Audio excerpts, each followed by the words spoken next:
Okay, we've got the management of IndiaMART with us, Dinesh Agarwal, the founder and CEO, joining us now. Mr. Agarwal, good morning. Good to have you with us.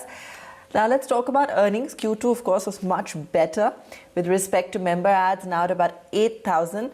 Was this a one-off, or what's the kind of rate that you wish to achieve? And, has this been an organic build-up that you're already seeing? No, as you may be aware that our business was severely impacted like every other business in the quarter of April, May, June, when there was a complete lockdown and the economic shutdown was there.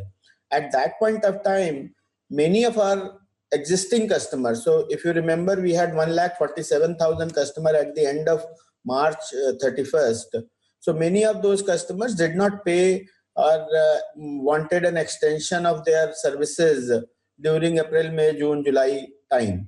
Now, our overall customer base came down from 1,47,000 to 1,33,000, about 15,000 customers at the end of June.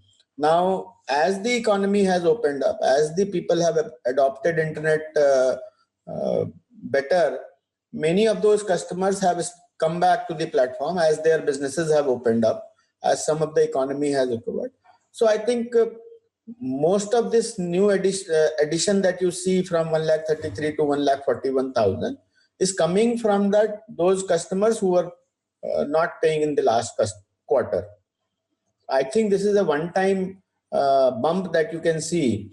Going forward, I think we will try and get back to our normal days of 4,000 to 5,000 customer addition per quarter. Sure. But will spends stay low? Margins have gone up for you for the last 2 quarters consecutively. Will your feet on street expenses begin to pick up again, or can we expect margins to sustain at the current levels? No. I think, see, if you see, our quarterly expenses used to be about 120 crores.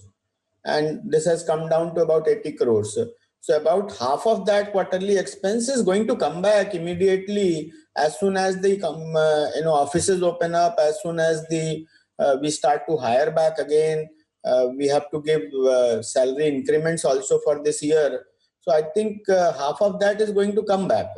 Maybe some of that, maybe 10% from 120 crore or 15%, that would be probably a permanent means, at least for the next few quarters, where we have been able to make certain changes into the automation itself or into the process itself. So those are some of the permanent expenses which we have saved, and some of it will come back,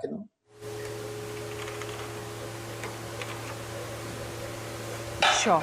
Also wanted to understand the internet traffic to your platform has shown a very sharp uptick and very, repeat buying patterns as well. And that has grown approximately about 55 to 60% as I can see.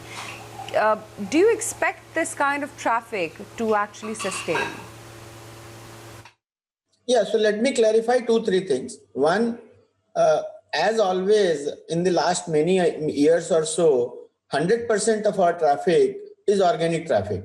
We have not been spending any money to acquire traffic or any advertising to acquire traffic. Whenever we did advertising in the past, it was only with respect to the brand advertising. And if you see, even on the organic level, from April, May, June, the traffic has recovered significantly. And even on a year-on-year basis, our buyer base has improved from 30% to 40%.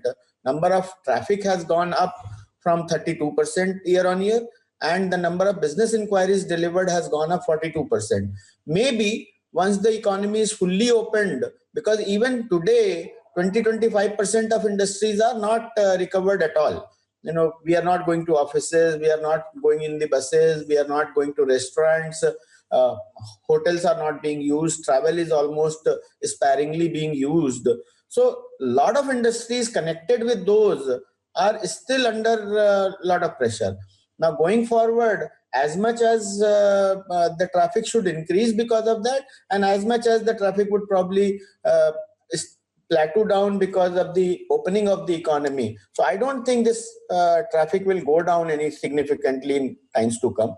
It is a permanent online adoption that has happened, and there is a step function jump that has happened. Another important part is that our repeat buyer rate, which used to be 50% around 2-3 years ago, which was hanging around at slowly and slowly inching up to 55% before the pandemic, is now 60%. So 90-day repeat buyer rate is 60%, which actually reflects a lot of trust into the platform and the increasing value proposition of the platform and the network effect of the platform.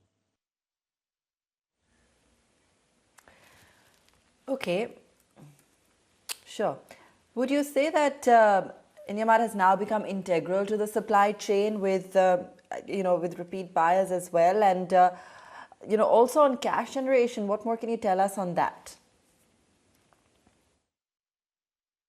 I mean, this is what is our endeavor at all times to, when the economy was suffering badly, and when people were looking for PPE kit, when people were looking for medical supplies, safety items, IndiaMART came to the forefront and talked to various suppliers and tried to provide those healthcare kits, provide those safety kits, and provide those food supplies when the markets were completely closed in April and May.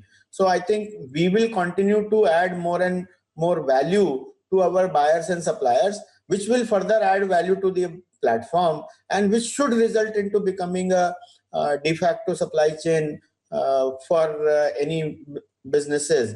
And our motive is to make it easier to do business and make it cheaper to do business for all the small, medium, and large enterprises. Okay, so on cash generation, that was fairly high. There was a bit of a pause when COVID hit. You're now back to strong cash flows. So how is it being deployed? Are there inorganic opportunities also being lined up? So yes, last year we generated about 255 crores of cash, and last to last quarter, obviously we were not generated any cash. The current quarter we have again started to generate cash. So we have made two investments. One, we have made investment in a company called Vyapar, which is a mobile first accounting software for small and medium enterprises. And it is for self usage rather than being used by a Munimji or a chartered accountant. Then another company that we invested into is Bizome, which is a Mobisi Technologies product. They offer a Salesforce automation and a dealer distribution supply chain management. There we have invested. And we continue to invest into artificial intelligence and machine learning technologies to improve upon the data matchmaking of our platform, so that we can improve the buyer and suppliers connection. Whereas just to give you an example, suppose there are two suppliers and both of them are into the similar industry, but we know exactly that supplier A supplies to these particular categories or these particular geographies or these particular price points, whereas supplier B may be doing to different geographies and different price point. So we are able to use this data using the artificial intelligence to do a better matchmaking between a buyer and supplier. So we'll continue to invest in that, and we'll continue to look for inorganic opportunities if there are any that come by, and we'll invest money behind them. And third is, obviously we have been a dividend paying company now, so we'll continue to return money to the shareholders. Sure. How big though can this number be? You're currently at about 1.3 lakh customers. Do we take an ad rate of 5,000 customers per quarter, and can we say do about 3 lakh users in say 5 years? Yeah, so I think we go by the GST registered SME base. So if you see, there are about 10-12 million GST registered businesses who file, and about 8 to 9 million people who file their returns every month, every quarter. Now, out of that 8-9 million, if we just look at the B2B kind of people, there are about half of them are B2B suppliers. And even if we look at those 4-5 million B2B suppliers, Historically, it has been seen that a freemium platform like IndiaMART or many others, search and advertising kind of a platform, they would have anywhere between 5 to 10% penetration of the paying customer. And based upon that, we feel that the mobile phone and mobile computer has just happened. This pandemic has been very unfortunate, but it has helped the adoption of the internet and adoption of the online transactions. All this put together, as the network effect continues to grow, our supplier base will continue to grow and our buyer base will continue to grow. We believe that we should be able to replicate the similar performance as we have done in the past in the times to come, not this particular year or not in the immediate. As soon as the economy recovers fully, and if we are back to 6 to 8% GDP growth rate, we will also try to get back to our previous growth rates as we had in the past. Sure. Thank you so much then for taking the time out and joining in today on the show. Good to have you as always. We'll take a very quick break with news that we're still latching on to 13,100 historic highs yet again, and banks are the ones which are leading today's move. PSUs as well holding out very well. I can see a Can Bank, PNB, BOB, they're all looking up very, very smart, and the breadth of the market too holding up. But when we come back, we'll talk about the diagnostic space, and with Maharashtra government saying that anyone coming from Delhi NCR, Gujarat or Goa will have to undergo an RT-PCR test. Is this a big revenue opportunity for diagnostics? We'll chat with Mr. Velumani from Thyrocare.